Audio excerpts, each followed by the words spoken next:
Good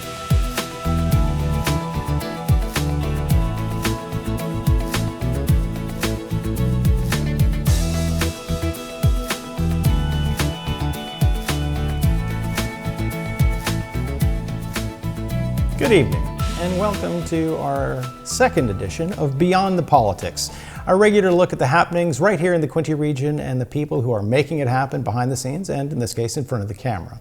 My name is Paul Martin. I'm the co-host for the show.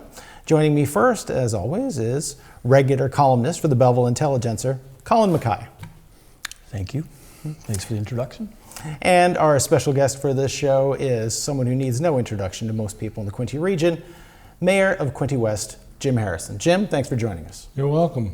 Quinte West is the best. Would expect you to say no less.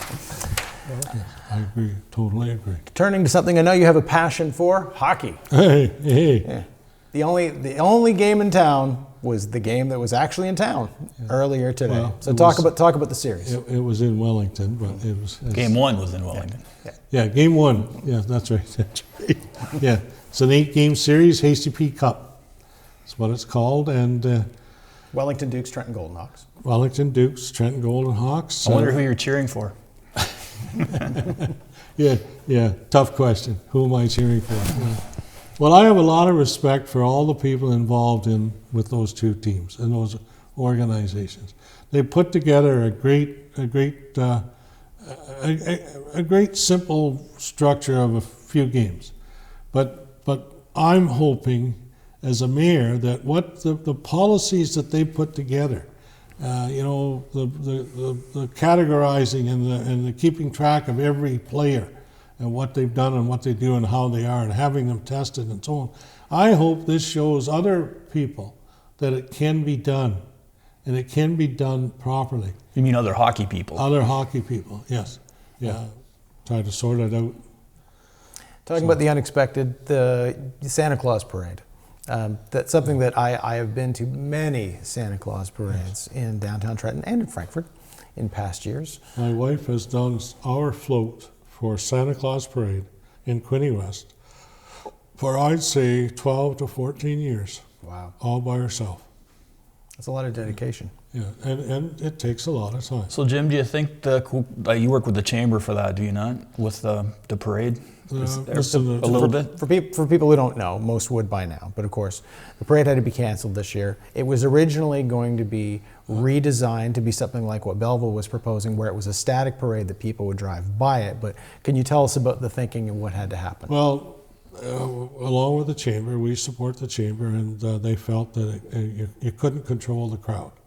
So once you put the parade out, or even if it's stationary, just like today with Remembrance Day, how do you control how many are there?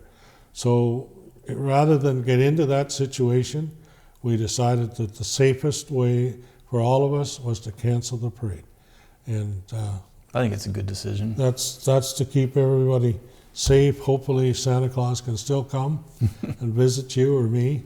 May not get all the things we asked for, but if we're lucky and get one, that's good.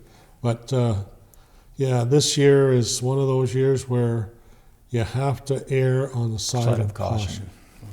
Yes. Well, there are so many difficult things have happened. We talked about working from home, changes to facilities. This is certainly not the biggest thing that was affected by COVID, but this is something that means a lot to a lot of families. So was it hard to go through that process and then see that they had to cancel the parade? Yeah, it's very hard because I've been through a lot more than you guys, but Santa Claus comes and children look for Santa Claus, look for whether they believe or not, they still enjoy that kind of mystical part of it.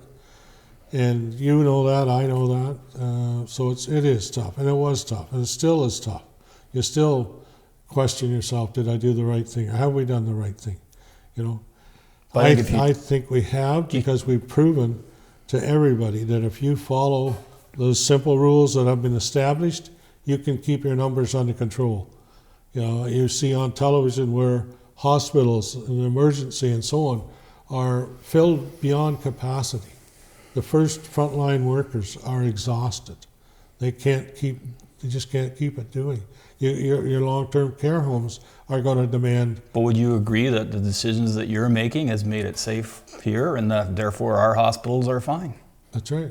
Exactly. No, I agree wholeheartedly. Yeah, and I believe we've got the best healthcare system right here. There's nothing wrong with QHC and what we offer. Yeah. And we're going to talk about that a little bit later, but speaking of healthcare offerings, and of course there's a big new one that's going to be transitioning into Quinte West in the not too distant future, and that's the new Hospice Quinte Care Center. Quinte West has been involved from the very beginning, donation, huge financial donation of the land, servicing, clearing, everything. How happy have you been? Tell us about the location and how happy you've been to support that project. Well, I'll go back. I had a sister-in-law who died from cancer. Dr. Prasad was her doctor, and Dr. Prasad came to me after and said, we really need a hospice. So I put it out to council, and Sydney Ward councillors took it, grabbed it, and ran with it. So right off the bat, they said we can put $1 million in it. And we had the land. We were in the process of getting all that land, and we have enough there that if we have to build a new fire hall, we can. At the same time, you had Stonecrest Housing putting in a wastewater system that we could tie into with the hospice. You got Bayside Secondary School as well, who can tie into this wastewater system that Stonecrest has built, and it's a new design. So it's a membrane system with a very small bore pipe coming out, and the water coming out of it, they tell me you can drink it. It's not clean. I'm not recommending you do that, but you can add to it.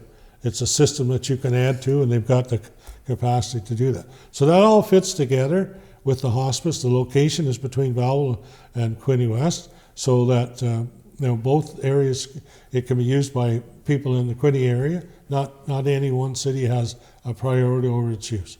So we've all come together, again, back to stronger together. We are stronger together.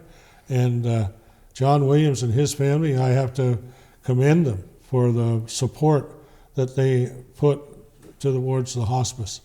And so we started out with a smaller one, but by going this size, and yes, it is expensive, but you have to do it according to the requirements that the province has established, and it's designed and likened to the healthcare system and so on. So that's what makes it more expensive. But it's a 6-unit, and when we went to the 6-unit, we were able to get provincial support. I think it's $625,000 maybe per unit or a total. But anyways, we got support, and it's thankful. You're thankful for the extra help. Very thankful. Yeah, very thankful. And it's I've been by it, but not in the daylight. But I know what's going up, and we still have enough room there if we have to. If we have to build a new fire hall in that area, we've got space to build it right there. So, and that's a good point to sort of finish on, because first of all, thank you and all the Quinte West Council for your support for that project.